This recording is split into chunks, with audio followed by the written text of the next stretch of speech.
এতদিন আমরা রেডিমেড ঘর দেখলাম, এখন রেডিমেড ঘরে সেই দরজার কাঠগুলো আসলে কী কাঠের ব্যবহার করে আমরা সেটা জানবো। আচ্ছা ভাইয়া, যে কাঠগুলো দেখতে পাচ্ছি এটা কী কাঠ বলা হয়? এটা হচ্ছে আপনার বিলিঙ্গে লোহা। হ্যাঁ, এগুলো আপনার ঘরের আমরা শুধু দরজা এবং জানালার জন্য দেই। এগুলো আপনার সহজে ব্যাকা হইব না বা আপনার পানিতেও নষ্ট হইব না আর কি, অনেক বছর লাস্টিং আচ্ছা, করবে। বিল্ডিং এর লোহা না, মানে হ্যাঁ। রোদ বৃষ্টি খরা যেটি হোক, অন্যান্য বা প্রতিকূল পরিবেশে তারা টিকে থাকতে পারবে। অর্থাৎ এটার একটা বৈশিষ্ট্য আছে, যেটা হচ্ছে আপনি যতদিন ব্যবহার করবেন কিন্তু এই যে কাঠগুলা কোনো বাঁকা হবে না।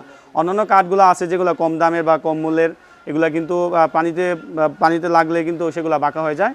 আর যেটা হচ্ছে সেটা হচ্ছে বিল্ডিংয়ের লোহা, আর সেটা হচ্ছে কোনো ধরনের কোনো বাঁকা হবে না। আমি কিন্তু সেই কাঠগুলো দেখানোর চেষ্টা করব। আর সেটার যে কাঠগুলো আমরা এখন আছি সেটা হচ্ছে নাজমুল টিম্বার্স অ্যান্ড ফার্নিচার মার্টের যেই দরজার কাঠগুলো যেগুলো ব্যবহার করেন, আমরা কিন্তু সেগুলো দেখানোর আপনাদের মাঝে চেষ্টা করছি। আপনি চাইলে কিন্তু এরকম ভালো মানের এই রেডিমেড ঘর এখান থেকে নিতে পারবেন। ধন্যবাদ সকলকে।